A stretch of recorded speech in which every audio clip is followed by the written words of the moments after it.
శ్రోతలకు స్వాగతం. ఈరోజు వినిపించబోతున్న నవల తాతయ్య గర్ల్ ఫ్రెండ్. రచన గోవిందరాజుల సీతాదేవి గారు. ఇక నవల్లోకి వెళ్దాం.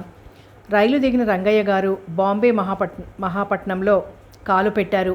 స్టేషన్కి తమ్ముడి కొడుకు జగన్నాథరావు వచ్చి పెద్ద తండ్రిని ఇంటికి తీసుకొస్తుంటే కారులో కూర్చుని రంగయ్య గారు బాంబే పట్టణాన్ని కుతూహలంగా చూస్తున్నారు. ఏదో కొంప మునిగిపోతున్నట్లు పరుగులెత్తే జనాన్ని, చీమల బారులా పోతున్న చిన్న కార్లని, ప్రతి 4 రోడ్ల కూడలిలోనూ 10 నిమిషాలైనా ఆగిపోయే ట్రాఫిక్ని చిన్న పిల్లాడిలా కళ్ళు పత్తికాయల్లా చేసుకుని చూస్తూ, జగన్నాథం, నీకు డ్రైవర్ లేడు అన్నాడు. ఇక్కడ డ్రైవర్కి జీతం చాలా ఇవ్వాలి పెదనాన్న, ముందుకు చూస్తూ అన్నాడు. అరే జగన్నాథ, ఇన్ని చిన్న కార్లు చీమల బారుల్లా పోతున్నాయి, ఇక్కడున్న ప్రతి ఒక్కరికి కారు ఉందేమ్రా? జగన్నాథం పెద్ద తండ్రి మాటలకి నవ్వేశాడు. ఎందుకురా నవ్వుతావు? ఏం లేదు, అందరికీ కార్లే ఉంటే నడిచిపోయేవాళ్ళు చూడు ఎందరు కనిపిస్తున్నారో. నిజమే సుమా, ఎంత బాంబే పట్టణమైనా అందరూ లక్షాధికారులు కోటీశ్వరులే ఉండరుగా. మధ్యతరగతి వాళ్ళు ఉన్నారా? ఉన్న ఈ మహాపట్నంలో బ్రతకగలరా? అవును, కారులో ఇంతసేపు ప్రయాణం చేసినా నీ ఇల్లు రాదేంరా? అయినా రైల్వే స్టేషన్ నీ ఇంటికి ఇంత దూరం అయితే కష్టం కదూ. మన వైపు బందర్ నుంచి విజయవాడ వెళ్ళినంత దూరం రోజు ప్రయాణం చేసి బ్రతుకు తెరువుకి ఉద్యోగానికి వచ్చే వాళ్ళున్నారు ఇక్కడ అంటూనే మెయిన్ రోడ్ దాటించి చిన్న రోడ్డు వైపు కారు తిప్పాడు. ఇల్లు వచ్చేసినట్లుంది అనుకున్న రంగయ్య గారికి ఇంకా కారు ఆగటం లేదని ఆశ్చర్యం కలిగింది. అబ్బా, ఎంత పట్నం, ఎన్ని మేడలు! ఈ మేడలు ఆకాశాన్ని అందుకునేటట్లున్నాయిరా బాబు. తలెత్తి చూస్తే ఆఖరి అంతస్తు కనిపించటం లేదు. అబ్బబ్బా! ఆయన ఆశ్చర్యం నుంచి తేరుకోకముందే కారు ముందుకు సాగిపోతూ ఉంది. రంగయ్య గారు కృష్ణా జిల్లాలోని ఒక పల్లెటూరిలో 3 ఎకరాల మాగాణి పొలానికి అధిపతి. 3 ఆడపిల్లలు, భార్య ఉన్న మధ్యతరగతి కుటుంబీకుడు. తమ్ముడు రామారావుకి పెద్ద చదువు చెప్పించి మంచి ఉద్యోగం వచ్చేలా చేశారు. తమ్ముడు పైకి వెడితే తన పిల్లలకి కూడా సాయం చేస్తాడని ఆశ పెట్టుకున్నారు. అయితే రామారావుకి పెళ్ళై ఒక కొడుకు పుట్టిన తర్వాత ఉద్యోగం కోసం ఊరు వెడుతూ రైలు ప్రమాదంలో మరణించాడు భార్యతో సహా. ఇంకా ముక్కు పచ్చలారని పసిబిడ్డ జగన్నాథాన్ని సొంత బిడ్డ కంటే ఎక్కువగా చూస్తూ పెంచి పెద్ద చేస్తూ చదువు చెప్పించారు రంగయ్య గారు. జగన్నాథం కాలేజీ చదువుకి ఆడపిల్లలు పెళ్ళిడికి ఒకేసారి వచ్చారు. 1 ఎకరం అమ్మి పెద్దమ్మాయి పెళ్లి కానిచ్చారు. మరో ఎకరం అమ్మి జగన్నాథాన్ని కాలేజీలో చేర్చారు. కానీ తన చదువు పైకి సాగేలా లేదని జగన్నాథం ఏదైనా చిన్న ఉద్యోగం చూసుకుని ప్రైవేట్గా చదువుకుంటాను పెదనాన్న అన్నాడు. కానీ రంగయ్య గారు ఒప్పుకోలేదు. జగన్నాథం బీఎస్సీ ఫస్ట్ క్లాస్ తెచ్చుకున్నాడు. రంగయ్య గారి ఆనందానికి హద్దు లేదు. ఎంఎస్సీ చదివిస్తే బాగుండు, కానీ ఆ పని తన వల్ల కాదే.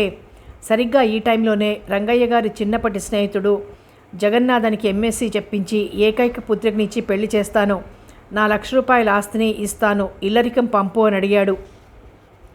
చీచి, ఇల్లరికాలు మా ఇంట వంట లేవు అన్నారు రంగయ్య గారు. ఆ పిల్లవాడి భవిష్యత్తు బాగుంటుంది, పంపేసేయ్ అంటూ బంధువులు హితవు చెప్పి రంగయ్య గారిని బలవంతంగా ఒప్పించారు. అంతే, జగన్నాథం బాంబే వచ్చాడు. రాజేశ్వరిని పెళ్లి చేసుకుని ఎంఎస్సీ పాస్ అయి మంచి ఉద్యోగంలో స్థిరపడి స్నేహితులతో కొన్ని వ్యాపారాల్లో భాగం కలిసి జాగ్రత్తగా ₹1,00,000 ఇప్పటికీ 5 లక్షల పైనే దాటించేశాడు. ఇంకా రంగయ్య గారు మిగతా 2 ఎకరాల పొలం అమ్మి 2 అమ్మాయిల పెళ్లిళ్ళు చేసి అత్తవారిళ్లకు పంపేసి వెనక్కి తిరిగి చూసుకుంటే సగం కూలిపోయిన పాత పెంకుటిల్లు తప్ప మరేం మిగల్లేదు. అయినా ఆయన విచారపడలేదు. ఓ 10 మంది కుర్రాళ్ళకి పాఠాలు చెప్పి వచ్చిన దాంతోనే కాలం వెళ్లదీస్తున్నారు భార్యాభర్తలిద్దరూ. ఈ మధ్య జగన్నాథం ప్రతి నెల ₹100 పెద్ద తండ్రికి పంపిస్తున్నాడు. వార్ధక్యంలో ఆర్థిక ఇబ్బందులు లేకుండా హాయిగా కృష్ణారామ అనుకుంటూ తమ పల్లెటూరిలోనే కాలం గడిపేస్తున్నారు.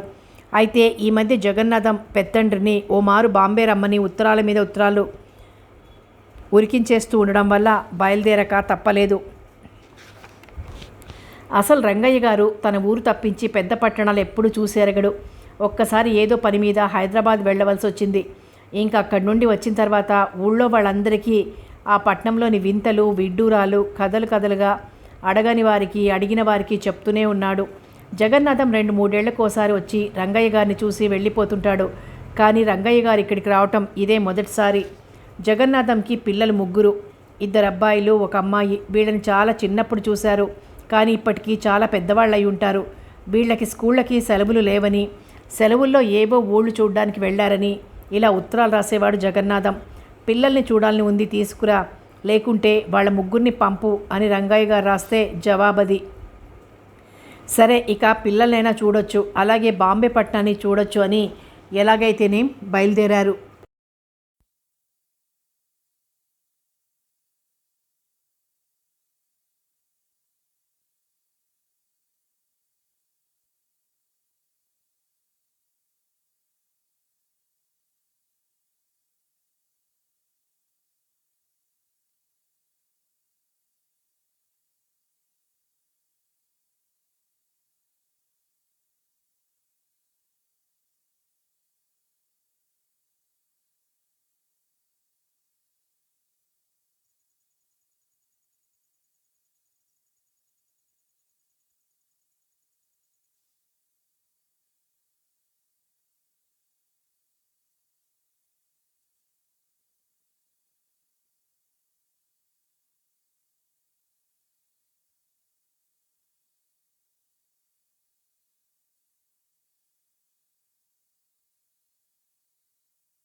రైలు దిగగానే కొడుకు కోసం 1000 కళ్ళతో అందరినీ పరిశీలిస్తూ ఉండగా జగన్నాథం కనిపించటం, సామాన్తో సహా పెత్తండ్రిని కారులో ఇంటికి తీసుకురావటం జరిగింది. రంగయ్య గారు ఆలోచనల్లో ఉండగానే కారు ఆగిపోయింది. జగన్నాథం కిందికి దిగాడు. రంగయ్య గారు కారు దిగి ఎదురుగా కనిపించే 6 అంతస్తుల భవనాన్ని పరీక్షగా చూస్తూ అమాయకంగా అన్నాడు, జగన్నాథ, ఇన్ని అంతస్తుల మేడ కట్టానని ఎప్పుడూ ఉత్తరమన రాయలేదేమ్రా? జగన్నాథం నవ్వి, ఆ అంతస్తులన్నీ మనవి కావు పెదనాన్న, 3వ అంతస్తులో ఒక ఫ్లాట్, పద పైకి పోదాం అంటూ కారు లాక్ చేసి నడుస్తుంటే, అయ్యో కారులో సంచులు ఉండిపోయాయరా, నే తెస్తాను కొన్నివ్వు.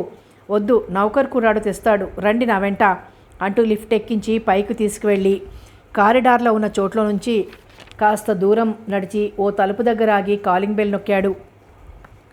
అక్కడ చాలా పోర్షన్లే ఉన్నట్టున్నాయి. ఆ వాకిలి తలుపులకి ఇంగ్లీష్లో వారి వారి పేర్లు, హోదాలు రాసున్నాయి. జగన్నాథం గారి ఇంటి తలుపు తెరుచుకుంది. 18 ఏళ్ల పనికుర్రాడు జగన్నాథానికి సలాం చేసి కారు తాళం అందుకుని క్రిందకి వెళ్ళిపోయాడు. రంగయ్య గారిని హాలులా ఉన్న చోటుకు తీసుకువెళ్ళి సోఫాలో కూర్చోమని చెప్పి తన గదిలోకి వెళ్ళిపోతున్నాడు. కుందేలులా ఉన్న కుక్కపిల్ల పరుగున వచ్చి జగన్నాథరావు మీదికి ఎగవాకింది తోకాడిస్తూ. ఇంతలో రంగయ్య గారిని చూసి మొరగటం మొదలుపెట్టింది. దాని అరుపు కూడా అదోలా ఉంది. దాన్ని చిత్రంగా చూస్తూ, ఇది కుక్కపిల్లేనా, భలే ఉందిరా, అబ్బా ఈ ఊళ్ళో అప్పుడే చెమట పోస్తోందిరా అంటూ పై ఉత్తరీయంతో ముఖాన పట్టిన చెమట తుడుచుకుంటూ కూర్చున్నాడు. జగన్నాథరావు సీలింగ్ ఫ్యాన్ ఆన్ చేసి గదిలోకి వెళ్ళిపోయాడు. నిశ్శబ్దంగా ఇల్లు అదోలా ఉంది. అసలు ఇక్కడికి వచ్చేసరికే కోడలు, మనవళ్ళు, మనవరాలు ఎంత ఆత్మీయంగా ఆహ్వానిస్తారో అని తీయటి ఊహల్లో తేలిపోయారు. తన కోసం అందరూ వాకిట్లో ఎదురు చూస్తూ ఉంటారని, కారు దిగ్గానే తాతయ్య అంటూ సవిత వాటేసుకుంటుందని, అనిల్ చేతిలోని సంచీలు అందుకుంటాడని, భరత్ అంతగా పరిచయం లేక దగ్గరికి రాక తల్లి వెనుక చేరి, అమ్మా తాతయ్య నాకేం తెచ్చాడో కనుక్కోమ్మా అంటూ మారాం చేస్తాడని, ఇంకా రాజేశ్వరమ్మ ఒక గ్లాస్తో కాఫీ, ఒక గ్లాస్తో మంచినీళ్లు అందించి, అత్తయ్య గారు ఎలా ఉన్నారు, మనూళ్ళు అందరూ బాగున్నారా అంటూ ప్రశ్నల వర్షం కురిపిస్తే వాటికి తన జవాబు చెప్తుంటే సవిత, అనిల్, భరత్ కళ్ళింత చేసుకుని వింటారని ఇలా ఎన్నో ఊహించుకొని వచ్చారు రంగయ్య గారు. అసలు కారు దిగి ఈ అంతస్తుల ఇల్లు చూసేసరికి నిరాశ ముంచుకొచ్చింది. కొడుకు బాంబేలో ఇల్లు కొన్నాడంటే ఓ పెద్ద మేడ, దాని చుట్టూ పెద్ద పూలతోట, చుట్టూ ప్రహరీ గోడ, పెద్ద గేటు వగైరా ఉంటాయని, ఆ తోటలో సాయంకాలాలు వాలుకుర్చీలో కూర్చుని మనవరాలతో కబుర్లు చెప్పొచ్చు అనుకున్న ఆయనకి ఏదో శత్రువర్గంలోకి ప్రవేశించినట్లు నిశ్శబ్దంగా ఎలక్ట్రిక్ లిఫ్ట్లో పైకొచ్చి వాకిలి వరకు వచ్చి బెల్ కొట్టి తలుపు తెరిచే వరకు నిలబడి ఆ పైన లోపలికి చొరబడి తలుపులు దబాలను మూసుకొని కానీ లోపలికి నడవలేకపోవటం, అబ్బో ఏమిటో కొత్తగా ఉంది. మన ఇంట్లోకి రావటానికి ఇన్ని అడ్డంకులా? ఆహా, అసలు ఈ పద్ధతి నచ్చలేదు రంగయ్య గారికి. అయితే పల్లెటూర్లలోలాగా ఈ మహాపట్నంలో తలుపులు బార్లా తెరిచి ఉంచితే దొంగలు దోచుకుపోరు. తన ఆలోచనలకి తనకే నవ్వొచ్చింది ఆయనకి. అవును, తనొచ్చి ఇంతసేపైనా కోడలు కనిపించదేం అనుకుంటూ ఆ హాల్ చుట్టూ చూశారు. జగన్నాథరావు బట్టలు మార్చుకొని లుంగీ కట్టుకొని తువ్వాలు భుజాన వేసుకొని వస్తూ, పెద్దనాన్న ముందు స్నానం చేస్తారా, కాఫీ తాగుతారా అన్నాడు కుర్చీలో కూర్చుంటూ. వీడి ముఖం, వీడికి మర్యాద కూడా తెలియదు. అయినా మర్యాద ఏమిటి ఇంట్లో? ఇది నా ఇల్లు కాదు, వీళ్ళందరూ నా వాళ్ళు కారు. రాకపోకలు తగ్గి ఏదో కొత్త కొత్తగా ఉంది కానీ అనుకుని తనలో తను నవ్వుకుని, అరే అబ్బాయి, ముందు వేడి కాఫీ కావాలరా అన్నాడు. ఇదిగో అబ్బాయి, ముందు మంచినీళ్ళు కూడా కావాలి. సవిత, తాతగారికి మంచినీళ్ళు ఇవ్వు తల్లి. జగన్నాథరావు ఇలా 2 సార్లు పిలిచినా జవాబు రాలేదు. రావు కోపంగా సవిత బిగ్గరగా కేక పెట్టాడు. వస్తున్నా డాడీ అప్పటికి జవాబిచ్చింది. సవిత ఇంట్లోనే ఉందా? ఉంటే నా దగ్గరికి రాదేం? రంగయ్య గారికి చిర్రెత్తుకొచ్చింది. జగన్నాథం పనివేళ కోడలు ఎక్కడికి వెళ్ళినట్లు అడిగాడు వంట ఇంట్లోంచి ఏ అలికిడి వినిపించక. అసలు ఇంటికి వంటిల్లు ఎటువైపున ఉందో కూడా అర్థం కాక జగన్నాథం పేపర్ చూస్తూనే పెత్తండ్రితో మాట్లాడుతున్నాడు. డాక్టర్ దగ్గరికి వెళ్ళింది. అటునుంచి అటు మార్కెట్లో కూరలు కూడా తీసుకొని వస్తానంది. ఇంతలో నౌకరు వాసు కారులోని సామానంతా పైకి తెచ్చి యజమాని చెప్పిన గదిలో అవన్నీ సర్దుతుంటే, జగన్నాథం, వాసు ముందు గ్లాస్తో నీళ్లు పట్టుకురా. చూడు, మంచి కాఫీ కూడా తీసుకురా, అర్జెంట్, టీ కాదు కాఫీ. వాసు నీళ్లు తెచ్చిచ్చి 5 నిమిషాల్లోనే కాఫీ తెచ్చాడు. వేడిగానే ఉంది. కప్పు సాసరు చూసి, వాసు మరో కప్పు తెచ్చివ్వు, పెదనాన్నగారికి అది సరిపోదు అన్నాడు. నీకో నాయనా? నేను ఇప్పటికే చాలాసార్లు తాగాను పెద్దనాన్న.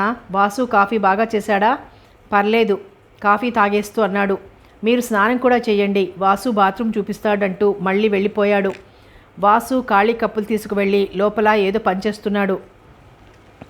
సవిత వస్తున్నా అని 15 గంట అయినా అంతులేదు. పోనీ రాలేదేం అని వీడు అడగడేం అనుకుని వాసు వచ్చి రండి స్నానానికి అనగానే లేచి వెళ్ళాడు. స్నానం పూర్తి చేసుకుని వచ్చి మళ్ళీ ఆ హాల్లోనే కూర్చున్నాడు. నిద్ర ముంచుకొస్తోంది. ఈ సోఫాలో పడుకోవచ్చునో లేదో. కింద పరిచి ఉన్న తివాచి చక్కగా ఉంది. క్రింద పడుకున్నా పర్లేదు కానీ ఈ పట్నం వాసం వాళ్ళు నవ్వినా నవ్వొచ్చు అనుకుంటూ ఆలోచిస్తున్నారు. కళ్ళు మూతలు పడిపోతున్నాయి. పక్క గదిలోంచి ఇంగ్లీషు హిందీ మ్యూజిక్కి కలగా పులగంగా వినిపిస్తోంది. పైన ఫ్యాను గాలి హాయిగా వీస్తోంది. రాత్రంతా రైల్లో కూర్చుని నడుము నొప్పి పుడుతుంటే అబ్బా అనుకుంటూ పై మీద తువ్వాలు సోఫా మీద పరిచి నడుము వాల్చారు. చిన్న కునుకు పట్టింది. కానీ అదెంతసేపో నిలవలేదు. ఎవరివో కోపంగా మాటలు వినిపించి మత్తుగా కళ్ళు తెరిచారు. ఆ హాల్లోనే కాస్త దూరంలో హిప్పీ వేషంలో ఉన్న ఓ 25 ఏళ్ల కుర్రాడు కుక్కపిల్లని ఎత్తుకొని రంగయ్య గారి వైపు కోపంగా చూస్తూ హిందీలో అరుస్తున్నాడు. నాన్సెన్స్, అవి సోఫాలా, కర్ర మంచాలా? పిల్లో కవర్స్కి ఎలా ఆయిల్ అయిందో చూడు. వాసు, నీకు బుద్ధి లేదు. ఈయన ఇక్కడ పడుకోమని నువ్వు చెప్పావా? ఇదంతా తనని గురించే అన్నదర్థమై నిద్రమత్తు ఎగిరిపోయి అమాంతం లేచి కూర్చున్నారు రంగయ్య గారు. అతన్ని పరీక్షగా చూస్తూ బెత్తడు ముక్కలు అతికి కుట్టినట్లున్న లంగా, అంత లూజున ప్యాంటు, అవే రంగులున్న షర్టు, ఎద్దుల మడలో వేసేలా ఉన్న రంగురంగుల పూసల దండ, కుడి చేతికి వెండి కడియం, ఎడం చేతికి వేలికి ఎనామిల్ ఉంగరం, కళ్ళకి తెల్ల ఫ్రేమ్ కళ్ళజోడు, గడ్డం పెరిగి ఉంది. ఎర్రగా ఉన్న జులపాల జుట్టు. అసలు వెనక నుంచి చూస్తే లంగా కట్టుకున్న ఆడపిల్ల అని భ్రమపడవచ్చు. అలా ఉంది అతని రూపం. అతని కింది నుంచి పైకి పరీక్షగా చూస్తున్న రంగయ్య గారికి అనిల్ కూడా అలాగే చూస్తూ ముఖం మాత్రం చిరాగ్గా పెట్టాడు. చంకలో కుక్కపిల్లని కిందికి దించి చరచరా లోపలికి వెళ్ళిపోయాడు. కుక్కపిల్ల అటు ఇటు తిరిగి రంగయ్య గారిని వాసన చూసి చక్కగా వచ్చి సోఫాలో పక్కన కూర్చుంది. దీని దుంపతెగా జూలు మెత్తగా ఉంది. వీళ్ళందరూ చాలా శ్రద్ధగా పెంచుతున్నారులా ఉంది. ఇంతకీ ఈ జులపాలవాడు అనిల్ కాదు కదా? ఏ దొంగ విధవన్నా ఇంట్లో జొరపడ్డా? కాదు. కొత్తవాడైతే కుక్కపిల్ల ఊరుకుంటుందా? అనిల్ అయితే వీడికి ఇదేం వేషం? బెదవ ఎంఎస్సి మధ్యలో వదిలేసి ఈ పిచ్చి వేషాలు వేస్తూ తిరుగుతూ ఉంటే రాజేశ్వరి, జగన్నాథం ఎలా ఊరుకున్నారు? పెళ్ళిడుకు వచ్చిన బెదవ ఈ అవతారంలో ఉంటే ఏ ఆడపిల్ల వరుస్తుంది? అయినా ఈ ఊళ్ళో మంగళ షాపులు కరువా ఏమిటో? రంగయ్య గారికి మహా చికాకొచ్చింది అనిల్ వేషం చూసేసరికి. జగన్నాథాన్ని పిలిచి ఇదేం పెంపురా అని 4 చివాట్లు వేసేయాలన్నంత కోపం వచ్చింది. ఇంతలో డాడీ వాటర్ అంటూ పువ్వులున్న గాజు గ్లాస్తో నీళ్లు తెచ్చి తండ్రి అక్కడ లేడని అరే డాడీ వాటర్ అరిచింది సవిత. సోఫాలో కూర్చున్న తాతగారిని చూడకుండానే. ఇంకా రంగయ్య గారు కళ్ళజోడులోంచి తల ఒక పక్కకు వంచి సవితను చూస్తున్నాడు. ఇరుకుగా ఉన్న ప్యాంట్లా ఉన్న పొడుగులాగు, దాని మీద అబ్బాయిలు వేసుకునే కాలర్ షర్టు వేసుకుంది. రిబ్బన్తో కట్టేసింది జుత్తుని. తెల్లగా, కాస్త బొద్దుగా, అందంగా, అమాయకంగా ఉంది ముఖం. అయితే చేతులకి గాజులు కానీ, మెడలో ఒంటిపేట గొలుసు కానీ, కాళ్ళకి పట్టీలు కానీ, చెవులకి జూకాలు కానీ లేవు. ముఖానికి బొట్టు కూడా లేదు. తలంటుకున్నట్లున్న జుత్తు గాలికి ఎగురుతూ ముఖాన చిందరవందరగా పడిపోతోంది. ఇది కొంపదీసి సవిత కాదు కదా లోపల అనుకోబోయి పైకి అనేశారు. అప్పుడు తల తిప్పి చూసింది సవిత. ఎస్, నా పేరు సవితే అన్నట్లు మీరు తాతగారా అంటూ చేతిలోని గ్లాస్ని అలాగే పట్టుకొని రంగయ్య గారి కళ్ళజోడుని, పాతకాలం నాటి కంటిమెడ గుండీలున్న 1/2 కిలో చక్కెర, అలాగే పట్టేంత షర్టు జేబుని, దానిలో నిండుగా ఉన్న ఏవేవో నోట్బుక్కుల్ని, కళ్ళజోడు పెట్టిని చూస్తూ, మీరు ఆ జేబులో పెట్టుకున్న సామాన్తో ఆల్ ఇండియా టూర్ కొట్టి రావచ్చంటాను, మీరు కాదంటారా అంది. ఏమిటి? సవిత మాటని రంగయ్య గారు అర్థం చేసుకోవటానికి 2 నిమిషాలు పట్టింది. ఆ తర్వాత నవ్వేశారు సవిత ముఖంలోకి చూస్తూ. అన్నట్టు మంచినీళ్ళు మీకేనా? అయితే తీసుకోండి అంటూ అందివ్వబోయింది. మా తల్లే అంటూ ఆ గ్లాస్ అందుకుని, తల్లి సవిత, వెనకటికి ఓ అమ్మాయి అచ్చంగా నీలాంటిదే, చావకుండా బ్రతికుంటే ఎప్పుడో ఒకప్పుడు పెళ్లి చేస్తా అన్నారట. లేకుంటే నేను రైలు దిగొచ్చి ఎంతసేపు అయింది? మీ నాన్న నిన్ను నీళ్లు తెమ్మని చెప్పి ఎంతసేపు అయింది? వాసు ఇచ్చిన కాఫీ తాగి స్నానం చేసి పడుకుని ఓ చిన్న కునుకు తీసి, మీ అన్నయ్యనా ఆ జులపాలవాడు వేసిన కేకలకి నిద్ర తేలిపోయి లేచి ఎంతసేపు అయింది? ఇప్పుడొచ్చి నీళ్లు తెచ్చాను తాగంటున్నావా అమ్మా? పోనీ ఇవ్వు, తాగుతాను అంటూ సవిత వైపు ఆత్మీయంగా చూస్తూ ఉండగానే సవిత ఆయన చెప్పిన విషయం అంతా అర్థం కానట్లు ముఖం పెట్టి ఏదో పని ఉన్నట్లుగా, ప్లీజ్ తాతగారు 1 మినిట్ ఇప్పుడే వస్తా అంటూ పరుగు తీసింది. సవిత అలా పరుగు తీస్తుంటే అరే పడిపోదు కదా అన్నట్లు చూస్తూ కూర్చున్నారు. సవిత వెళ్ళినంత వేగంగానూ తిరిగొచ్చింది. ఓ డైరీ లాంటి పెన్ను, బుక్కుతోనూ సోఫాకి దగ్గరగా అలా కుర్చీ లాక్కొని కూర్చుని కుక్క పిల్లని ఒళ్ళో కూర్చోబెట్టుకుని, ఇప్పుడు చెప్పండి, ఇందాక మీరేదో కొత్త సామెత వాడారే, అది మరోసారి చెప్పండి అంటూ పెన్ రెడీగా పట్టుకుంది. రంగయ్య గారికి ఒళ్ళు మండింది. ఎంతో దూరం నుంచి తనొస్తే ఈ మనవరాలి పలకరింపుకి అసలే మండిపోతోంది. అసలు సవిత వస్త్రధారణే నచ్చలేదు. ఆయనకి ఆడపిల్ల చక్కగా వాయిల్ చీర కట్టుకుంటే ఎంత బాగుంటుంది, పోనీ లంగా ఓణి అయినా పర్లేదు, వాలు జడ, పువ్వులు, జడకుచ్చులు ఉంటే ఎంత బాగుంటుంది, మెడలో గొలుసున్నా బాగుండు, సిగ్గు ఎగ్గు లేకుండా మగాళ్ళ ఎదురుగా కూర్చోవటం పమిట లేకుండా. అయ్యో రామ, చిచి, రాజేశ్వరికి అస్సలు బుద్ధి లేదు. రంగయ్య గారు చిటపట్లాడిపోతున్నారు. సవిత మాత్రం ఇదేం గమనించినట్లు లేదు. చెప్పండి తాతగారు, క్విక్ అంటోంది ఆలస్యం భరించలేనట్టు. రంగయ్య గారికి తను మాటల్లో పడి ఏ సామెత వాడింది గుర్తుకు రావటం లేదు. అంటే మనవరాల పిల్ల ఆట పట్టిస్తుందేమో అనుకుంటూ సవితని మెల్లగా కబుర్లలోకి దించి అంత క్రితం తను చెప్పిన సామెతని గుర్తుకు తెచ్చుకునేందుకు ప్రయత్నిస్తున్నారు. సవిత, ఈ పాతకాలం నాటి సామెతలన్నీ ఇలా నోట్ చేసి ఏం చేస్తావు అన్నాడు. సవిత కుక్కపిల్లని ముద్దు చేస్తూనే ముఖాన పడే జుత్తుని వెనక్కి తోసుకుంటూ, మా చిన్నన్న భరత్ లేడు, వాడికి ఈ సామెతలంటే చాలా ఇష్టం, కష్టపడి కలెక్ట్ చేసి నోట్ చేయడం ఒక హాబీ. అసలు మాకు ఇలాంటివి చాలా అపురూపంగా దొరుకుతాయి, ఎందుకంటే ఆంధ్రాకి చాలా దూరంగా ఉన్నాం కదూ, అందుకే. మా చిన్నన్న ఎవరన్నా సరే కొత్త సామెత చెప్తే చాలు 10 రూపీస్ ఇస్తాడు.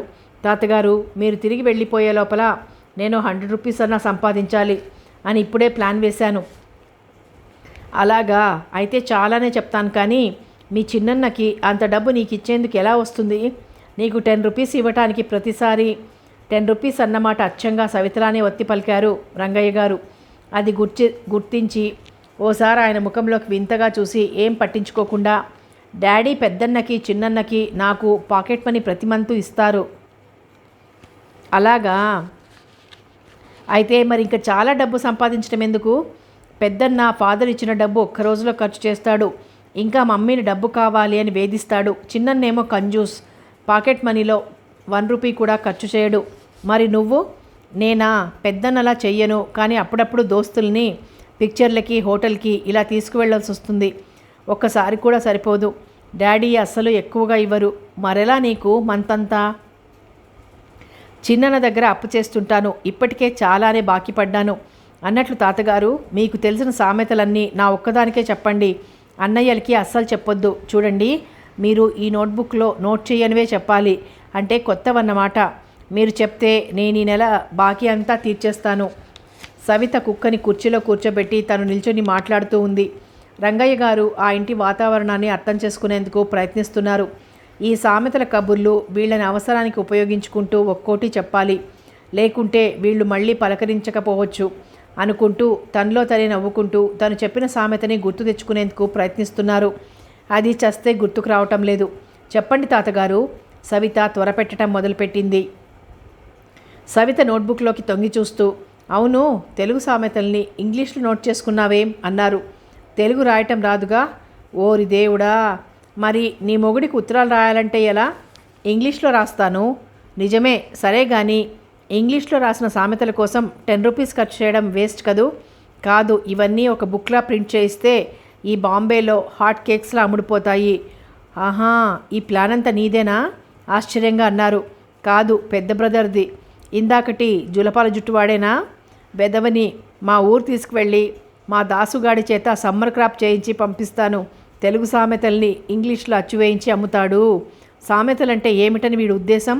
జీవితాల్లోని కష్టసుఖాలు కాచి వడబోసి ముందు తరాల వారి కోసం వాళ్ళు భవిష్యత్తులో బంగారు బాటలు వేసుకోవాలని, అలా వేసుకోవటంలో తప్పటడుగులు వేయబోయేటప్పుడు ఈ సామెతలనేవి తస్మాత్ జాగ్రత్త అని హెచ్చరికలు ఇచ్చే ఇవి వజ్రపు తునకలు కావు. తెలుగు భాషకి తెలుగు సంస్కృతికిను అసలు వీటిని అర్థం చేసుకొని విఘ్నత తెచ్చుకొని మనస్సుని విశాలం చేసుకొని సుఖశాంతులతో వర్ధిల్లాలి. కానీ ప్రతిదానికి బిజినెస్ రూపాన్నిచ్చే స్వార్థపరుడైన ఈనాటి మనిషిని ఆ దేవుడు కూడా రక్షించలేడు. ఓ మంచి పని చేయాలంటే ఇలాంటి సామెతల్ని చక్కగా సేకరించి తెలుగులో పుస్తకంగా అచ్చువేయించి తెలుగుదేశానికి దూరంగా ఉన్న ఇక్కడి వారికి ఉచితంగా అందించాలి. ఇలా చేస్తే అందరూ సంతోషిస్తారు. రంగయ్య గారు ఈ మాటలన్నీ గబగబా అనేస్తుంటే సవిత కళ్ళు చిట్లించి అర్థం కానట్టు చూస్తోంది. సవిత, ఏదమ్మా నీ చేతిలోని పుస్తకం ఇలా ఇవ్వు, ఏవేవి నోట్ చేశారో చూస్తాను. చెయ్యి చాచి అడిగాడు. మీకు ఇంగ్లీష్ వచ్చా? పుస్తకం ఇవ్వకుండానే అడిగింది. ఏదో కాస్త వచ్చు కానీ ఇలా తే అంటూ దాన్ని అందుకుని చదువుతూ తల పంకిస్తూ టేస్ట్ గొప్పగానే ఉంది. సరే కానీ సవిత, ఈ సామెతల్లో ఒక్కదానికైనా అర్థం తెలుసునా అన్నాడు. అవన్నీ మీకెందుకు? విసుగ్గా చూసింది సవిత. పల్లెటూరి గబ్బిలాయి ఈయన ఏదేదో మాట్లాడేస్తున్నాడు. సరిగ్గా అర్థమై చావటం లేదు. డాడీ అయినా లేరు. ఇంతలో ఫోన్ గణగణ మోగింది. మధ్య మధ్య ఈ ఫోన్ గోల ఒకటి. విసుక్కుంటూ నిర్లక్ష్యంగా అందుకొని హలో, సవిత స్పీకింగ్ అంది కుక్కపిల్లని ముద్దాడుతూనే. అవతల నుంచి ఎవరి గొంతు వినిపించిందో కానీ కుక్కపిల్లని గబాలన దించేసి హాయ్, నేనే సవితని. అరే గోకుల్, తుమ్ ఖామోష్, డాడీ గర్మే హై. సవిత హిందీలో ఇంకా ఫోన్లో మాట్లాడుతూనే ఉంది. కానీ ఆ ఉచ్చారణ అదోలా ఉండి సరిగ్గా అర్థం కావటం లేదు రంగయ్య గారికి. అయినా సవిత వాలకం గమనిస్తూనే ఉన్నాడు. చాలా హుషారుగా మాట్లాడుతోంది. కాసేపు గొంతు తగ్గించి కాసేపు బిగ్గరగాను. ఆ అమ్మాయి ముఖంలో ఇందాకటి నుంచి చూడని కొత్త వెలుగుని పసిగట్టారు. ఎవరా గోకుల్? ఆడా మగా? అర్థం కావటం లేదు. అబ్బాయి అయి ఉండొచ్చు. ఇంతలో కాలింగ్ బెల్ మోగింది. వాసు చకచకా వెళ్ళి తలుపు తెరిచాడు. రాజేశ్వరమ్మ అబ్బా, ఎండ మండించేస్తోంది. వాసు, మామగారు వచ్చారా లేదా అడుగుతోంది. వచ్చారు అంటూ వాసు బయటికి వెళ్ళాడు. సవిత తల్లి రావటం గమనించి గోకుల్, మమ్మీ, టాటా, బాయ్ అంటూ ఫోన్ పెట్టేసింది. రాజేశ్వరమ్మ మామగారు కూర్చున్న దగ్గరకు వచ్చింది. మమ్మీ, షాపింగ్కి వెళ్ళి ఇంతసేపటి రావడం, నాకేం తెచ్చావు అంటూ వచ్చి తల్లి మెడ వాటేసుకుంది. ఆవిడ సవిత చేతులు మెల్లిగా తీసేస్తూ వాసు అవన్నీ పైకి తెస్తున్నాడు, చూసుకోమ్మా అనటం తడుగా బయటికి పరిగెత్తింది. ఇంకా రాజేశ్వరమ్మ మామగారి దగ్గరకు వచ్చి కుశల ప్రశ్నలు వేస్తూ అత్తగారిని తీసుకురాలేదేం? ఎన్నాళ్లుగా ఉత్తరాలు రాస్తున్నాం మేము, ఇప్పటికొచ్చారు. వాసు కాఫీ ఇచ్చాడా? స్నానం చేశారా? మళ్ళీ కాస్త కాఫీ ఇవ్వనా? ఆత్మీయంగా మాట్లాడే కోడల్ని చూసి హమ్మయ్య అనుకున్నాడు. కోడలు అడిగిన ప్రశ్నలన్నింటికి జవాబులు చెప్పారు. ఇప్పుడే బట్టలు మార్చుకొని వస్తాను అంటూ మరో గదిలోకి వెళ్ళి వచ్చి మళ్ళీ కబుర్లు మొదలుపెట్టింది Rajeswaramma.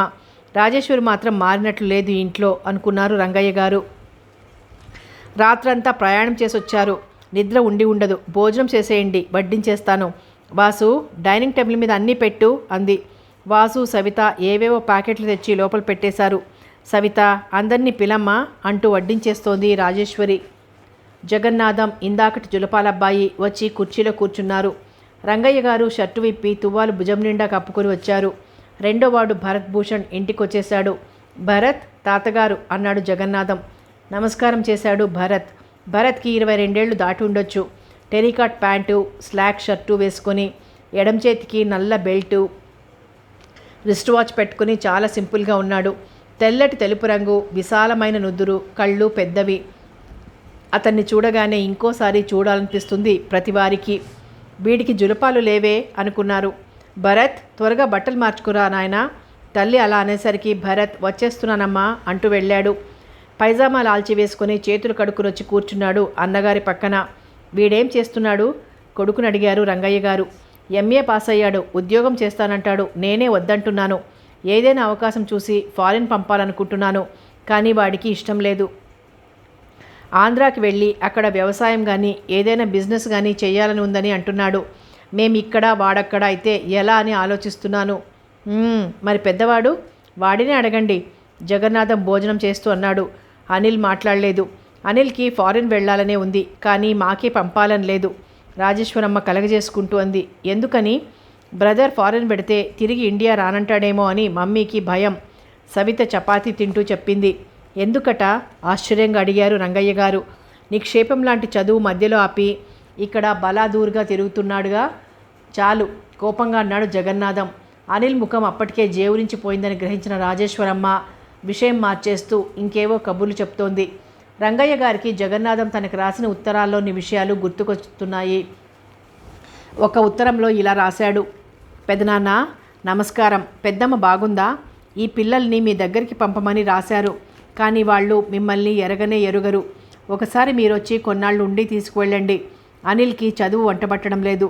Girl friends, Awara friends, ఖరీదైన దురలవాట్లు చాలా అయినట్టు తెలుస్తోంది. వాడికి ఎన్నోసార్లు మెల్లగా చెప్పాను, భయపెట్టాను. ఏం చేసినా మాట వినటం లేదు.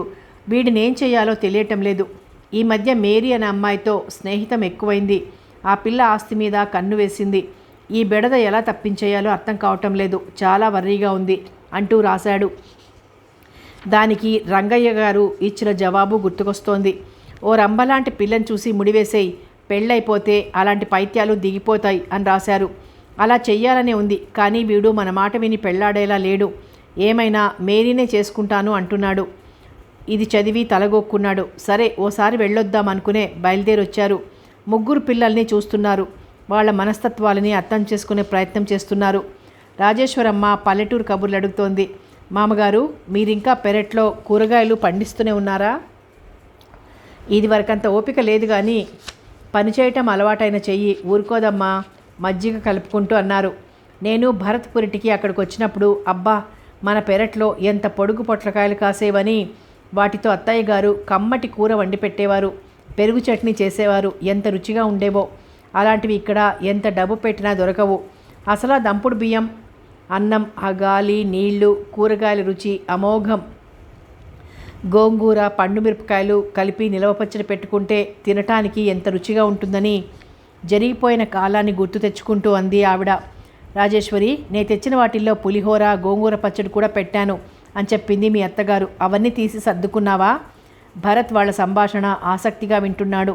అనిల్ విసుగ్గా ముఖం పెట్టి చపాతీ తింటున్నాడు.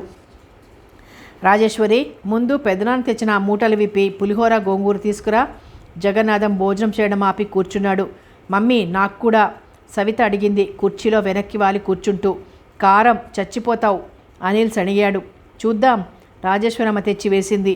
భరత్ అప్పటికే చెయ్యి కడిగేశాడు. అనిల్ అదేం వద్దు అని లేచాడు. సవిత కారం అలవాటు లేకున్నా, కళ్ళనీళ్ళు వస్తున్నా అది తింటూనే ఉంది. తాతగారు, చట్నీ చాలా బాగుంది. మీకు మెనీ మెనీ థ్యాంక్స్. సవిత, తాతగారికి కాదు నాయనమ్మకి చెప్పాలి థ్యాంక్స్ అంది తల్లి. అలాగా? చూడు సవిత, ఆవిడని కూడా రమ్మని ఉత్తరం రాయి. నువ్వు రాస్తే పరిగెత్తుకుని వచ్చేస్తుంది. నిజంగానా డాడీ? నిజంగా. రాజేశ్వరి, అనిల్, భరత్ కారమని భయపడ్డారు, కానీ వాళ్ళకి అరిసెలు పెట్టు, తింటారు. రంగయ్య గారు చేయి కడిగి లేస్తూ చెప్పారు. రాజేశ్వరి లోపలికి వెళ్ళింది.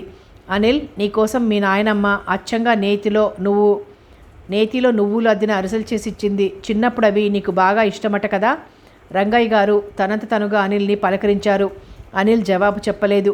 నేనెప్పుడూ అవి తినలేదు తాతగారు అంటూ భరత్ తల్లి ప్లేట్లో తెచ్చిచ్చినవి తీసుకొని రుచి చూస్తూ చాలా బాగున్నాయి మరొకటి అన్నాడు. అనిల్ అరిసెల్ ప్లేట్ తీసుకుని తింటూనే తన గదిలోకి వెళ్ళాడు. సవిత, మీ పెద్దన్నకి తెలుగు రాదా అడిగాడు కోపాన్ని మింగేస్తూ. వస్తుంది, కానీ పెద్దన్నకి ఓల్డ్ మెన్లంటే చిరాకు అమాయకంగా చెప్పేస్తోంది సవిత. జగన్నాథం కూతురికి సైగ చేసిన సవిత గ్రహించటం లేదు. ఆయన అక్కడి నుండి గదిలోకి వచ్చేశాడు. అప్పుడే అనిల్ రేడియో పెట్టుకుని అరిసెలు తింటున్నాడు. అలాగా, అయితే వాడెప్పుడు ఇలాగే శ్రీకృష్ణ పరమాత్మలాగా జులపాలు వేసుకుని తిరుగుతూ యంగ్ మ్యాన్లా ఉంటాడా? ఐ డోంట్ నో, సవిత గాబరాగా అంది. నే చెప్తున్నా కదమ్మా, వీడిలాంటి వాళ్ళు 40 ఏళ్ళు కూడా రాకుండానే నాకంటే కూడా ఓల్డ్ మ్యాన్లు అయిపోతారు. ఐ డోంట్ నో, ఈసారి మరీ చికాగ్గా అంది సవిత. రంగయ్య గారు నవ్వేసి ఇంకా ఆ విషయం వదిలేశారు. జగన్నాథం, మన అనసూయ ఉంది చూశావు, నీకు అక్క వరుస అవుతుంది. అది ఈ ఊళ్ళోనే ఉన్నట్లు తెలిసిందిరా. అది ఈ మధ్య మన ఊరొచ్చి తన అడ్రస్ ఇచ్చి తప్పకుండా రమ్మని చెప్పింది. వాళ్ళు చాలా మంచి స్థితిలో ఉన్నారులే. అతనికి మంచి ఉద్యోగమట, ఇల్లుంది, ఒక్కతే అమ్మాయి, BA ఫైనల్ ఇయర్ అన్నట్లు చెప్పింది. పిల్ల చాలా బాగుంటుందట. ఆ ఇల్లు తెలుసుకోవాలి. అడ్రస్ ఇస్తే భరత్ మీ వెంట వచ్చి చూపిస్తాడు. నాకు పనుంది, వెళ్ళిపోవాలి. బట్టలు మార్చుకొని వెళ్ళిపోయాడు. రంగయ్య గారు తన కోసం వేసిన మంచం మీద పడుకున్నాడు. రాజేశ్వరమ్మ తెలుగు పత్రిక పట్టుకుని తన గదిలోకి వెళ్ళిపోయింది. సవిత డ్రెస్ మార్చుకుని ఎక్కడికో వెళ్ళిపోయింది. వారం రోజులు పొద్దున్న సాయంకాలం నిర్విరామంగా బాంబే అంతా తిరిగి చూసినా తనివి తీరలేదు రంగయ్య గారికి. ఇక్కడ చూడవలసినవన్నీ తన మనవలు వెంట చూపిస్తారనుకున్నారు. కానీ జగన్నాథం నౌకర్నిచ్చి పంపారు. అందుకే చాలా బాధగా ఉంది ఆయనకి. మేము తాతయ్యతో వెళ్తామని ఒక్కరూ అనరేం? ఏం పిల్లలు వీళ్ళు? పెద్దవాడిని అనే గౌరవం కానీ అభిమానం కానీ లేవే, అంతా యాంత్రికత. అసలు వీళ్ళకి ఒక్కొక్కరికి ఒక్కొక్క గది ఎందుకు? ఎవరి స్నేహితులు వారికి వారి టిఫిన్లు, టీలు, పాలు వారి గదిలోకి అందించాలి. ఆడపిల్ల సవితకి ఇదే అలవాటు. ఆ వచ్చిన వాళ్ళకి పరిచయం చేయను కూడా లేదు. ఏం మనుషులు వీళ్ళు! వీళ్లలో ఒక్క భరత్ అలవాట్లు మాత్రం వేరుగా ఉన్నాయి. తన స్నేహితులతో కాసేపు కబుర్లు చెప్పాక తల్లికి తాతగారికి పరిచయం చేస్తాడు. ఇది చాలా నచ్చింది రంగయ్య గారికి. అసలు భరత్ అలవాట్లే వేరు. తల్లిదండ్రులంటే గౌరవం, చెల్లెలంటే అపేక్ష, అన్నగారంటే ఆత్మీయత, తాతగారంటే ఇష్టం స్పష్టంగా తెలుస్తూ ఉంటుంది. అన్నగారి అలవాట్లు నచ్చకున్నా విమర్శించడు. ఇక సవిత పూటకో రకంగా దుస్తులు మారుస్తూ ఫ్యాషన్గా అదే జీవిత ధ్యేయం అన్నట్లుగా ఎక్కడెక్కడో తిరుగుతూ చాలా బిజీగా ఉంటుంది. ఇక జగన్నాథం ఆ ఇంట్లో ఉండే టైమే తక్కువ. ఇంటి బాధ్యతంతా రాజేశ్వరమ్మదే. జగన్నాథానికి ఎన్ని పనులున్నా అస్తమానం బయటనే ఎలా కాలక్షేపం చేస్తాడబ్బా అనిపిస్తుంది రంగయ్య గారికి. వారం గడపకుండానే కొడుకు ఇంటి పరిస్థితి, పద్ధతి అర్థమైపోయింది. రాత్రి 12 దాటినా ఇంటికి చేరని భర్త కోసం ఎదురు చూస్తూ కూర్చుంటుంది రాజేశ్వరమ్మ. సోఫాలో కూర్చొని కునికిపాట్లు పడే కోడల్ని గమనిస్తూనే ఉన్నారు రంగయ్య గారు. అనిల్ 1-2 రోజులు అసలు ఇంటికే రాడు. ఎక్కడ ఉంటాడో మరి. రంగయ్య గారు ఒకరోజు రాజేశ్వర్ని కోపం చేశారు. అబ్బాయి చూస్తే అర్ధరాత్రి కాని రాడు, మనవడు చూస్తే 2 రోజులుగా పత్తాలేడు, ఏమిటమ్మా ఇది అని. రాజేశ్వరమ్మ కళ్ళల్లో నీళ్లు తిరిగాయి. తల వంచుకొని మౌనంగా ఉండిపోయింది. ఈ పద్ధతి నాకేం నచ్చలేదు. ఎంత సంపాదించుకుంటున్నా ఇల్లు ప్రశాంతంగా ఉంచుకోవద్దు, పిల్లలకి క్రమశిక్షణ ఇవ్వవద్దు, వయస్సు రాగానే ఓ ఇంటి వాళ్ళని చెయ్యొద్దు, సత్రం భోజనం మఠం నిద్రలాగా ఎవరి గోల వాళ్లదే అయితే ఎలా? ఇదిగో పెద్దవాడిని, చాలా దూరం ఆలోచించి చెప్తున్నాను. కాస్త నా మాట వినండి, దూరం ఆలోచించండి. సవితకి మంచి సంబంధం చూసి పెళ్లి చేసేయాలని అనుకుంటున్నాను. కానీ అనిల్కి ముందు చేయాలి. కానీ వాడేమో మాట వినడం లేదు. ఆ మేరీ తప్ప నాకు మరెవరూ వద్దు అంటాడు. ఎలా? రంగయ్య గారు కోడలు చెప్పేదంతా మౌనంగా విన్నారు. ఎలాగైనా వాడిని వాళ్ల వలలో నుంచి తప్పించకుంటే వాడి భవిష్యత్తే నాశనమయ్యేలా ఉంది. మీకెలాగూ కులాల పట్టింపు లేదుగా, ఆ పిల్లనే ముడిపెట్టేస్తే పోలా? కులం విషయం కాదు మాకు అభ్యంతరం. ఆ పిల్లకి మంచి గుణమైనా లేదు. వీడి డబ్బు కోసం ఆశ, కానీ వీడంటే ప్రేమ లేదు. ఇదివరకే 2-3 ఇలాగే పెళ్లాడతానని డబ్బు గుంజి వదిలేసిందట. ఇవన్నీ తెలిసి చూస్తూ ఎలా గోతులో దిగుతాం? నిట్టూర్చింది రాజేశ్వరమ్మ. విషయాలన్నీ అనిల్కి తెలియవు. మేం చెప్పినా నమ్మటం లేదు. అయితే కష్టమే. మరి ఏం చేస్తే దారికొస్తాడు వీడు? ఇంతకీ ఆ మేరీ చాలా బాగుంటుందా? వయసు ఎంతుంటుంది? వీడికంటే చాలా పెద్దది, కానీ చిన్నపిల్లలా కనిపిస్తుంది. అందం కంటే వేసుకునే డ్రెస్సులు, చేసుకునే మేకప్తో అందరినీ వలలో వేసేసుకుంటుంది. ఏమీ ఎరగని అమాయకురాల్లా నటిస్తుంది. అసలు ఈ పీడ ఎలా విరగడవుతుందో తెలియడం లేదు, రాజేశ్వరమ్మ ఆవేశంగా చెప్తోంది. అనిల్కి ఎందరో పిల్లనిస్తామంటూ వచ్చారు, కానీ వీడు చూడందే. మామగారు, మీరు ఎలాగైనా అనిల్ పెళ్ళయ్యేలా చూడాలి. ఏదైనా ఉపాయం ఆలోచించండి. వాడిని ఆ రాక్షసి నుంచి రక్షించండి. అది పిల్ల కాదు, ఆడదయ్యం. పట్టుకుంది కానీ వదలటం లేదు. దీన్ని వదిలించే ఉపాయం ఎవ్వరికీ తెలియటం లేదు. అసలు అనిల్ మనస్సు ఆ పిల్ల మీద నుంచి మళ్లించటం ఎలా అన్నది తల పగలగొట్టుకున్నా అర్థం కావడం లేదు. ఇలా చాలాసేపు ఎన్నెన్నో విషయాలు చెప్పింది రాజేశ్వరి. రంగయ్య గారు కోడలు చెప్పిందంతా శ్రద్ధగా విన్నారు. వీడిని దారికి తేవటం ఎలా? ఇదే ఆయన్ని వేధిస్తున్న ప్రశ్న. అనిల్కి భరత్కి తూర్పుకి పడమరికి ఉన్నంత వ్యత్యాసం ఉంది. ఇద్దరినీ రాజేశ్వరే పెంచినా ఎలా తయారయ్యారు? సవిత కూడా వీళ్ళకి సమస్య అయి కూర్చుంటోంది అనిపిస్తోంది. అమ్మ దగ్గర నాన్న దగ్గర అతి అమాయకంగా నటించే సవిత చాలా తెలివిగలది అనిపిస్తోంది. ఏం పిల్లలో! డబ్బు లేని వాళ్ళకి పిల్లలు సమస్య అయితే డబ్బుండి వీళ్ళని చక్కగా చదివిస్తూ కావలసినవన్నీ ఇస్తున్నా సరైన పద్ధతిలో వీళ్ళు ఎందుకు రావటం లేదు? ఈనాడు పిల్లల మీద ఇంటి వాతావరణం కంటే బయటి వాతావరణమే ఎక్కువ ప్రభావం చూపుతోంది. ఆలోచనలు ఆయన్ని తినేస్తున్నాయి. అనిల్ని ఎలా దారిలోకి తీసుకురావాలి? అసలు ఈ వయసులో ఆడపిల్ల వ్యామోహంలో పడితే వాళ్ళ మనస్సుని మళ్లించడం చాలా కష్టం. అయినా ప్రయత్నించాలి. కానీ ఎలా? ఎన్నో ఆలోచనలు తిరుగుతున్నాయి. కానీ వాటి వల్ల ప్రయోజనం ఉండదని తెలుసుకున్నాడు. రాత్రి భోజనం చేసి పడుకున్నారు రంగయ్య గారు. అనిల్ గదిలోంచి ఇంగ్లీష్ మ్యూజిక్ వినిపిస్తోంది. భరత్ టేబుల్ లైట్ ముందు కూర్చుని ఏదో చదువుకుంటున్నాడు. సవిత సినిమా పుస్తకాలు తిరగేస్తూ అలాగే నిద్రపోయింది. రాజేశ్వరి వెళ్ళి కూతురికి దుప్పటి కప్పి లైట్ తీసేసి యువతలికి వస్తూ అనిల్ గదిలోకి తొంగి చూసింది. రేడియో మోగుతూనే ఉంది. అతను నిద్రపోతూనే ఉన్నాడు. గది అంతా చిందరవందరగా పుస్తకాలు బట్టలు పడి ఉన్నాయి. అవన్నీ సరిచేసి ఏం పిల్లాడు వీడు అనుకుని గది తలుపు దగ్గరకు అలాగి వచ్చి హాల్లో కూర్చుంది. అబ్బాయి ఇంకా ఇంటికి రానట్లుంది అనుకున్నాడు. ఇంతలో కాలింగ్ బెల్ వినిపించి రాజేశ్వరమ్మ తలుపు తెరిచింది. జగన్నాథం తూలుతూ వెళ్ళిపోయాడు పడక గదిలోకి. ఇదంతా చూస్తున్న రంగయ్య గారికి నిద్ర కాస్త ఎగిరి చక్కా పోయింది. కొడుకు గదిలోంచి మాటలు కాస్త బిగ్గరగా వినిపిస్తున్నాయి. కోడలు వెక్కి వెక్కి ఏడుస్తున్న శబ్దం. జగన్నాథం బాత్రూంలోకి వెళ్ళి వాంతి చేసుకోవటం వినిపిస్తోంది. రంగయ్య గారు తెల్లవార్లు జాగరణ చేశారు ఆవేదనతో.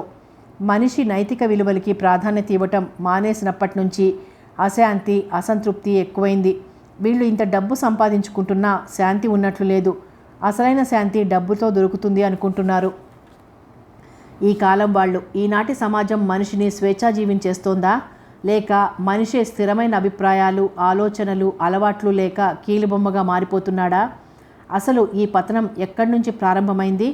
ఎలా బాగుపడతారు ఈ మనుష్యులు? డబ్బు సంపాదనకి మాత్రం పడరాని పాటలు పడుతున్నారు. దాంతో దొరికే సుఖాన్ని కొనుక్కోవటానికి అనుభవించటానికి సిగ్గెగ్గులు లేకుండా ప్రవర్తిస్తున్నారు. ఇంకా పెద్దలు గడ్డి తిని డబ్బు పోగు చేస్తుంటే వీరి పిల్లలకి ఆ కష్టం కూడా లేకుండా నిర్లిప్తత పెంచేసుకుంటూ జీవితానికి ఓ అర్థం ఉండాలి అన్న విషయం విస్మరించి గాలి ఎటు వీస్తే అటు పులి విస్తరాకుల్లా కొట్టుకుపోతున్నారు. ఇది చాలా అనర్థదాయకమైన విషయం. ఈ ఇంట్లో ఉన్న ముగ్గురు పిల్లలు 3 రకాల మనస్తత్వాలు కలవాళ్ళు. పరిస్థితులు ఏవైనా తప్పొస్తే వీళ్ళు జీవితంలో రాజీపడి బ్రతకగలరా? నమ్మకం లేదు. ఏది ఏమైనా అనిల్ విషయం అటో ఇటో తేల్చేయాలి. ఇలా ఆలోచిస్తూ తెల్లవారుజాముగ్గానే నిద్రపోలేదాయన. భరత్ తాతగారిని వెంట తీసుకొని అనసూయమ్మగారి ఇల్లు వెతికాడు. కానీ దొరకలేదు. భరత్కి విసుగొచ్చి అడ్రస్ తప్పయి ఉంటుంది తాతగారు, లాభం లేదు అన్నాడు తిరిగి తిరిగి అలసిపోయి ఇంటికొచ్చి.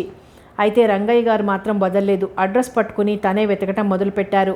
వారం రోజులు గడిచిపోయాయి. ప్రతిరోజు సాయంకాలం 4 గంటలు కాగానే ఒంటరిగా బయటికి వెళ్ళి సరిగ్గా 8 గంటలు అవుతుండగా ఇల్లు చేరటం అలవాటు చేసుకున్నారు. ఆయన ఎక్కడెక్కడ తిరుగుతున్నారో ఇంట్లో వాళ్ళకి తెలియదు. ఈరోజు 8 గంటలు దాటినా మామగారు ఇల్లు చేరకపోయేసరికి రాజేశ్వరమ్మ కంగారు పడింది. కొడుకులు ఇద్దరు రాగానే చెప్పింది. అనిల్ భరత్ సవిత సోఫాలో కూర్చొని ఈయన ఏదో కొత్త చోటుకు వెళ్ళి దారి తప్పి ఉండొచ్చు అని తేల్చేశారు. తాతగారు దారి తప్పారని పేపర్లో వేయిద్దామా? కాదు, పోలీస్ రిపోర్ట్ ఇద్దాం. కాదు, మనం వెతుకుదాం. ఇంత పట్నంలో ఎక్కడని వెతుకుతాం? ఇలా ముగ్గురు మాట్లాడేస్తున్నారు. రాజేశ్వరమ్మ కోపంగా చూస్తూ అంది. కాస్త అలా వెళ్ళి వెతికిరండిరా, అసలే కొత్తవారాయన ఈ ఊరికి. మమ్మీ, దారి తప్పిన తాతగారిని వెతకటానికి ఇదేమైనా గడ్డిపాడనుకున్నావా అన్నాడు అనిల్. డాడీకి టెలిఫోన్ వస్తే క్లబ్లో ఉంటారుగా. సవిత ఐడియా ఇచ్చింది. ఈ మాట వింటే ఇంకా డాడీ ఈ రాత్రి టైంలో కారులో స్పీడ్గా వచ్చేస్తూ 4 కార్లనన్నా గుద్దేస్తారు అన్నాడు భరత్. నోరు మూసుకోండి, కోపంగా అరిచింది రాజేశ్వరమ్మ. 3 పిల్లలు మూతులు ముడుచుకొని కూర్చున్నారు. క్రియాశూన్యం కానీ కబుర్లు కోటలు దాటుతాయి, కాళ్ళు గడప దాటవు. రాజేశ్వరం అన్నమాట 3 కళ్ళప్పగించి వింటుంటే భరత్ సవిత నోట్బుక్ అన్నాడు. అంతే, సవిత క్షణంలో బుక్ తెచ్చింది. కానీ తల్లి వాడిన సామెత సగం వరకే గుర్తుంది 3కి. కబుర్లు కోటలు దాటుతాయి కాదు అనుకుంటూ మళ్ళీ తల్లి నా మాటని ఓసారి చెప్పు అని అడిగే ధైర్యం లేక 3 కూడబలుక్కుంటున్నారు. కానీ పూర్తిగా రావటం లేదు. సవిత, అసలు ఇది కొత్తదో కాదో చూడు బుక్ తీసి. సవిత బుక్ తెరిచి చదువుతోంది. అనిల్ పుస్తకంలోకి తొంగి చూసి, అరే తాతగారికి మస్కా వేసి చాలా సామెతలు కలెక్ట్ చేసావు కదూ అన్నాడు. అతని కళ్ళు సంతోషంతో మెరుస్తున్నాయి. అరెరే, నాకు చాలా లాస్. అబ్బా, తాతగారి బుర్రలో అంత తెలివుందా?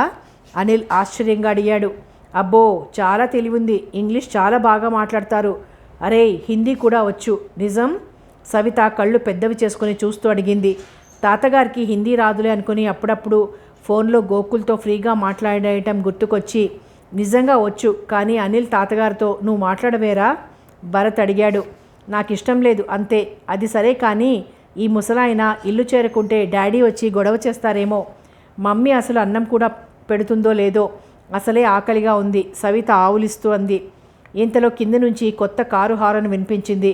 అందరూ బాల్కనీలో నిల్చొని కిందికి చూశారు. ఎవరబ్బా అనుకుంటూ రాజేశ్వరమ్మతో సహా. విమానం లాంటి కారు రోడ్డుని సగం ఆక్రమించేసుకుని ఆగి ఉంది. అందులోంచి రంగయ్య గారు హుషారుగా దిగారు. ఆయన చెయ్యి పట్టుకొని నొక్కి వదిలేస్తుంది అతి నాజూకుగా అందంగా ఉన్న ఓ ఆడపిల్ల. అధునాతనంగా ఉన్న ఆ యువతి జుత్తు విరబోసుకుని రిబ్బన్ వెనక నుంచి తీసి నడినెత్తి మీదికి ముడివేసింది. మేడ మీద నిల్చున్న వాళ్ళకి సరిగ్గా కనిపించడం లేదా అమ్మాయి, కానీ రోడ్డు లైట్ వెలుతురులో కొంత తెలుస్తోంది. కథ కొనసాగుతుంది.